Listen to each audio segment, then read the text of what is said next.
Salaki.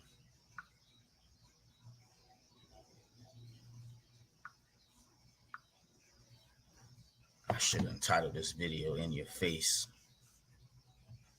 Let me see here. That's what I should have entitled it. Make sure my sound's working. All right. All right, kind. All right. Shalom. First and foremost, before I get started with this lesson, I would like to give all praises, honor, and glory to Yahweh, Bahashem, Yahweh Shai, Bahashem, Ruach. Double honors to the apostles and the elders of Great Millstone that rule well and have taught me this truth, peace, and salutations unto the hopeful elect.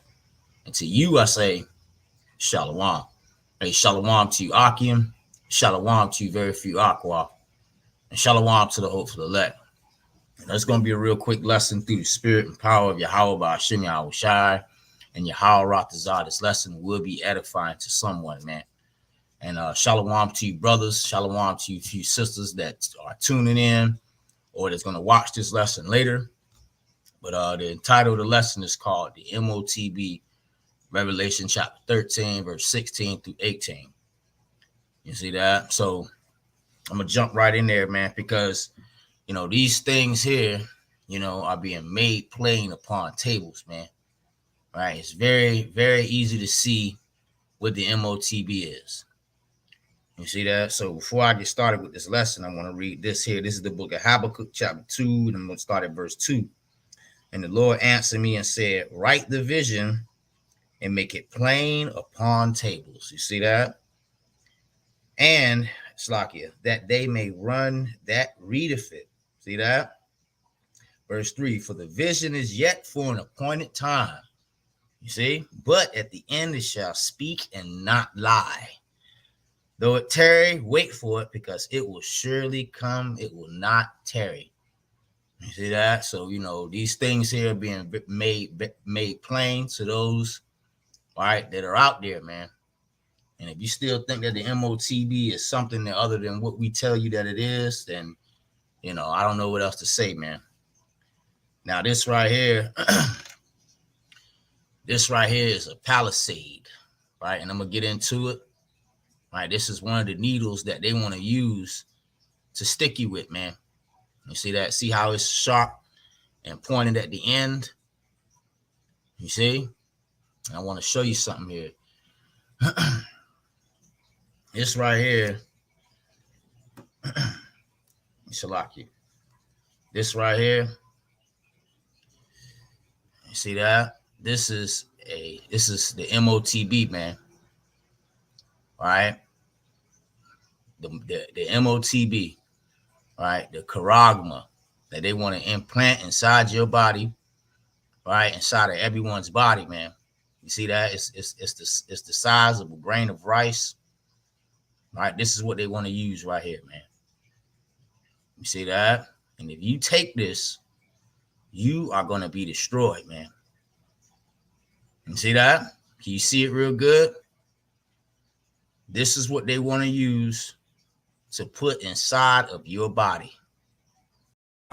So make a fist and squeeze the tag to the top of my skin.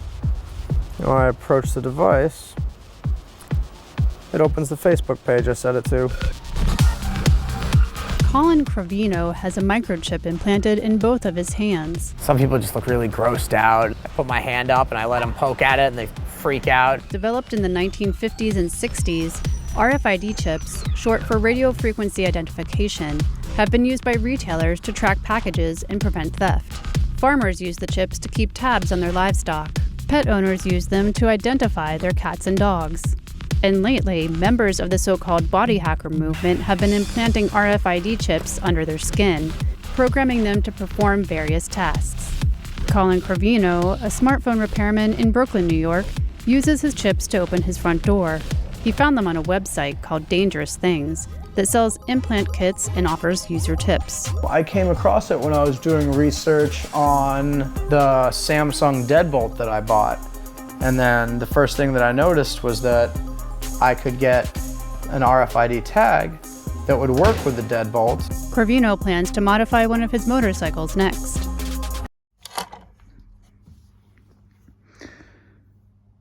So that little scar there is where the implant was inserted into my hand.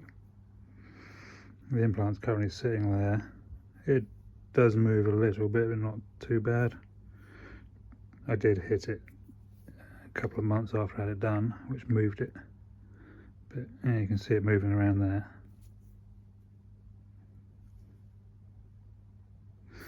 Now what this does, use my other hand to show you, is it works with my bike. Now that's a RFID ignition. The bike's currently off. And there we go, on. And then off again. And we'll chuck it down there. Use my hand. There you go. It looks a bit awkward, but I'm normally on the bike. And then there you go. Off.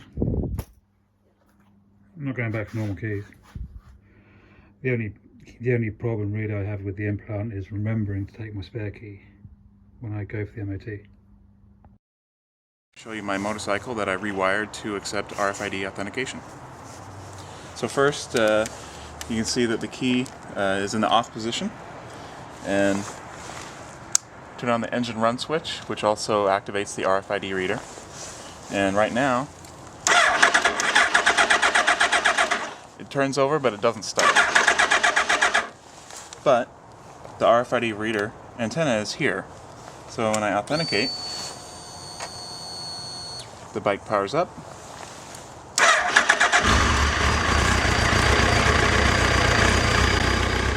You can also clone existing keys with permission, of course, which is easier and can be as simple as holding a Flipper 0 or Proxmark up to the badge or key you want to copy, and then copying that key onto your chip. And if you're not ready to go full cyborg just yet, then you can also buy stickers with these chips inside of them that you can stick to phones or popsicle sticks or whatever. I used these stickers first for a few months before becoming a cyborg to make sure that these chips were really useful in my life, and they were. And there are many other types of chips. The one I have is just for access, but there are others that can process payments, open your Tesla, light up under your skin. It has an LED inside. When presented to an RFID or NFC reader, the LED inside glows. And open a web URL when an iPhone or Android touches them. Walking up to someone, they've got their phone. I'm Jason, you want me to give him bloop. There you go. Oh, machine then man. Tag open in YouTube. Yeah. I can't believe it, dude. I can't believe it. Double audio control. And some people have more than one to combine all of these abilities. And that being said, people have chips for different reasons. For many, it's a form of self-expression. And to tell you about that, here's my cyborg friend, Anastasia. Hello, my name's Anastasia. I'm a body hacker. Oh, okay. I had a very emotional relationship with my iPod when I was in middle school. I felt like it had a soul, and I felt deeply connected to it. I feel deeply connected to technology, and I feel happy knowing that technology can be a part of my body. And so which implants do you have? I have 4, I think. I have a RFID in here that you cannot see. You cannot see any of them. I have an NFC chip in my left hand. Combination LED and NFC chip in my right finger. It is mostly just a party trick to show people that I have a glowing light under my skin and my finger. And I have an NFC chip in my chest that is connected to a tattoo of mine. I designed a tarot deck, got a tattoo of one of the tarot cards, and if you scan it on the center of the card, it'll go to the website where you can get your own tarot reading. Want me to do A woman in Australia is now a combo of Darth Vader and the Terminator, thanks to some special implants. Here's an X-ray of her hands. Those circles are microchips. They allow her to unlock doors without using a key, kind of like the Force. She can also access her computer without a password. Womp. Problem solved. Womp.